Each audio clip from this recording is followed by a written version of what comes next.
part 2 of the 12 biggest NBA draft busts of the last decade. If you haven't watched part 1 yet, it's the first link in the description, so go check that one out first. But if you have already seen it, let's continue where we left off, starting with number 7 in Thon Maker. Alright, we still don't really know how old this guy is, but if you remember his high school mixtapes, you know why we're calling him a draft bust here. I will say though that I still think there's plenty of time for him to turn things around, if he's given the right opportunities, but as of right now, he hasn't. He came to America after he was discovered in Africa a few years ago, and had some of the craziest viral mixtapes we've seen. At 16 years old, supposedly, he was a 7-foot player looking like he was playing like a point guard, crossing guys up and dominating the high school scene. And his size, combined with his athleticism and skill set, made him the most versatile and one of the most talked about prospects for a few years while he was in high school. Then by his official senior season, he was ranked as high as the 10th best high school prospect. And then somehow, for some reason, instead of going to college, he decided to stay another year in high school and remain just as relevant, and attracted enough attention to where he was able to go 10th overall in the 2016 NBA draft. And he had attracted so much attention, even Kevin Garnett said he was a future league MVP. And since he's been drafted, we've seen none of this. There's been 3 seasons of him playing power forward so far, and he's only consistently averaged 4 points and 2 rebounds a game. We aren't seeing the player that was crossing up defenders, taking over games, and looking like a freak of nature on the court. We've only seen an average power forward. And maybe that's why he didn't go to college, because he knew he couldn't compete as good with players at that level. But who knows? Either way, I am pulling for Thon, and I hope he takes over one day. But for now, he has to be considered a draft bust. And while we're on the 2016 draft, we can look at Dragan Bender. And him getting drafted 4th overall in 2016 just doesn't make any sense even looking back at the time, until you realize it was the Suns that picked him. I mean, I don't know though, because the hype around him was weird. He's a 7-foot stretch 4 that was coming in from overseas, and some draft reports had him as the 3rd best overall player in the draft that night, as a guy that would become the next Kristaps Porzingis. With one report even saying he can do just about everything on offense, and has all the tools to be a star in a few years. So there were a lot of mock drafts that had him going 4th overall. But then there were other reports that said he could drop to 7th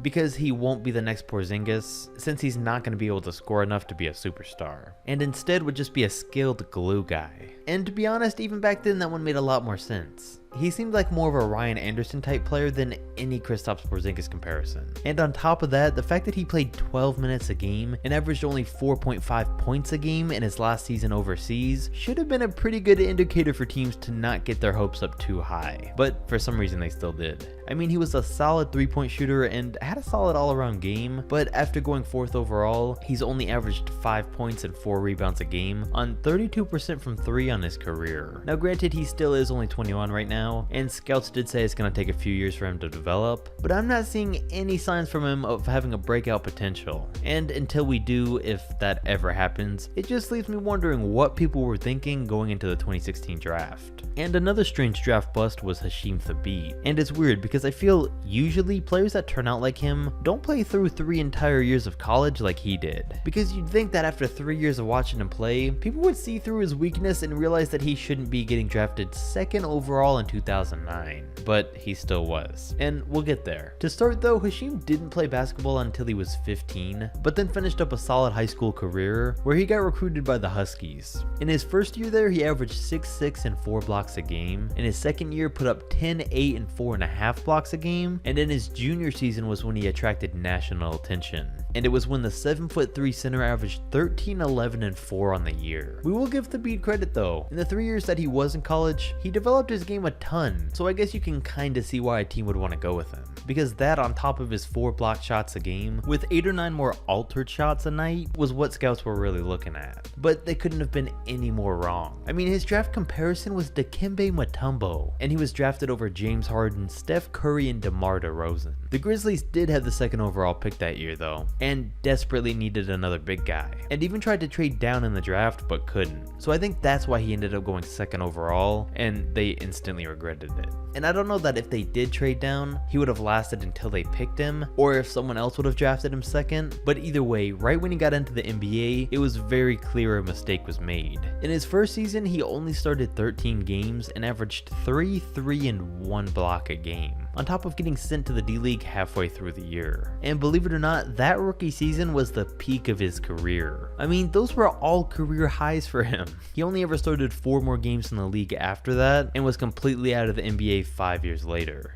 After having made good progress in college and being compared to Dikembe, just like that his career was over. And I mean, he's very lucky he went 2nd overall instead of 1st, because 2nd overall picks get a little slack for being a bust. I mean, if he went 1st, he'd contest Anthony Bennett right now as being the biggest bust of all time. Another terrible 2nd overall pick was Derrick Williams, who's easily been one of the worst we've seen in recent years. And just like Thabeet, it was almost immediately that everyone realized he probably shouldn't have been taken that high. Now at the time, the 2011 draft class wasn't the best, but that doesn't take away from how much of a bust he was. And he was even drafted without much of a great track record even before that. In his senior season of high school, he was only ranked as the 94th best player in the country, but then he got to Arizona and had a solid season, averaging 15 and 7 on nearly 60% from the field while being able to play both forward positions. But in his sophomore season was when things really blew up for him, when he averaged 19 and 8 on, again, 60% from the field and 57% from 3.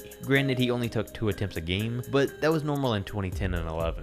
And that was the thing that played a huge part in why the Wolves picked him as high as 2nd overall. Then he had a slow start as a rookie, but showed a little more promise in his 2nd season, putting up 12 and 5 a game. But little did we know those were going to be his career highs. He never averaged double digits again, and never again started more than 15 games in a season for a team. And like a lot of other guys like Michael Beasley, who get drafted high and are said to be able to play either small forward or power forward, Williams just never had the right skill set for the NBA, and should have never gone 2nd overall. And then there's OJ Mayo, who aside from Zion, has been by far the most hyped high school player since LeBron James. And believe it or not, maybe even more so than Zion Williamson. Zion had his junior and senior seasons when he blew up, but for OJ, it started before all of the easily accessible social media in the 7th grade, when he was on the varsity team averaging 23 points a game. And then by his freshman season, he was averaging 29, 9, and 6 against some of the best players in the nation. He had attracted so much attention that all of his games had to be played in bigger arenas, including when he attracted the largest crowd ever assembled in Ohio to see a high school game. More fans than LeBron ever attracted, with the 16,202 people that came to watch him play, which was enough to bring stars like Carmelo Anthony and LeBron himself to come sit courtside and see what all the hype was about. He was easily going to come straight out of high school, but his senior season was the year that the one and done rule was put in. But even then, OJ's success carried over with him when he averaged 24 and 3 at USC. And since he kept the hype alive, he was drafted 3rd overall and then traded to the Grizzlies. And again, as a rookie, he started to live up to the hype, making the all-rookie first team and averaging 18, 3, and 3. But unfortunately, everything went downhill from there. From being labeled as the next LeBron James in high school, and one of the most hyped high school players ever, his averages dropped down every year until he was averaging 7 points a game in his final season, before getting banned from the league entirely, and has just never returned since. And it's sad to watch that happen to a guy that had so much potential for all of his life. But it really just comes down to the fact that OJ Mayo really just peaked so high in high school and was just never able to live up to the hype since then. Then finally we have Nerlens Noel, who was supposed to be the 1st overall pick on the 2013 draft night. And good thing he wasn't, because he would have gotten the same hate that Anthony Bennett has gotten. But he was supposed to go 1st overall. But when he tore his ACL in college, it had a few people worried, even though he had all the hype of being the 1st pick. And he deserved a lot of that credibility, because Noel was a 5-star recruit in high school and the #1 overall prospect his senior year, even though he only averaged 12 points and 7 rebounds a game. But it went along with an average of 4 blocks a game, which made him seem worth it on defense. And that carried over to the University of Kentucky, where in 21 games he averaged 10, 9, and an improved 4.5 blocks a game. And it was clear that the offensive side of things was still a struggle for him though, but that didn't stop him from getting as hyped up as he was. It does also help though that at the time, the 2013 draft class was another one that was thought of to be very weak. So he goes 6th overall, and as a rookie puts up an okay nearly 10, 8, 2, and 2 in his first 2 years. And that's when the hype quickly faded away. He was traded from Philly the next year, played wars for Dallas in a limited role off the bench, and has now wound up in OKC, where last season he most recently averaged 4 points, 4 rebounds, and 1 block a game.